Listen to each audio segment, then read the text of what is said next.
There's been a port dispute on the west coast of the United States that ended this week. The dispute drastically impacted the sales of Nintendo merchandise, mainly the 3DS. The dispute had been going on for a total of 9 months and finally ended.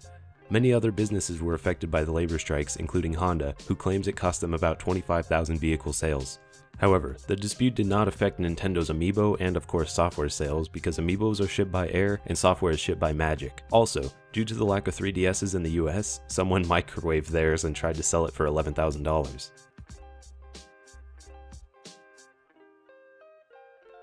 The NVIDIA 970 graphics cards, for those that don't know, was essentially falsely advertised. The card was advertised to have 4 gigs of VRAM, and some recent statistics show that the card begins to slow down at 3.5, meaning there is a half a gig missing from the advertised specs. NVIDIA has not released any official statement up until this week regarding the miscommunication. The response is in the form of a blog post, which can be summed up in this quote: "The upper 512 megabytes of the additional 1 gigabyte is segmented and has reduced bandwidth. This is a good design because we were able to add an additional 1 gigabyte for GTX 970, and our software engineers can keep less frequently used data in the 512 megabyte segment."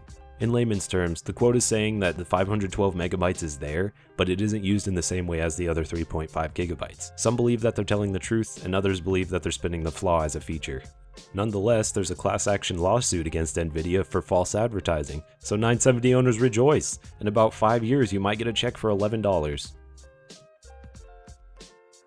GTA 5 has been delayed for a second time on PC by Rockstar. According to them, a bit more time is needed to ensure that the game is as polished as possible, and to make certain that both heists and the GTA Online experience are ready to roll out on day 1 for PC.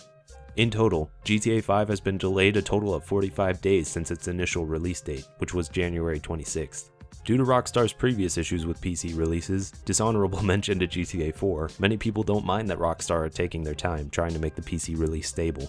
On the other hand, some believe that they're just trying to make as much money off the console version as possible before releasing it to PC.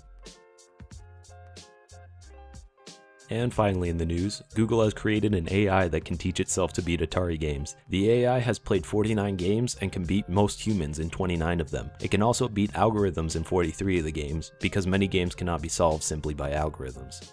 The method is being used to develop self-driving cars, and the next step is to apply it to 3D games.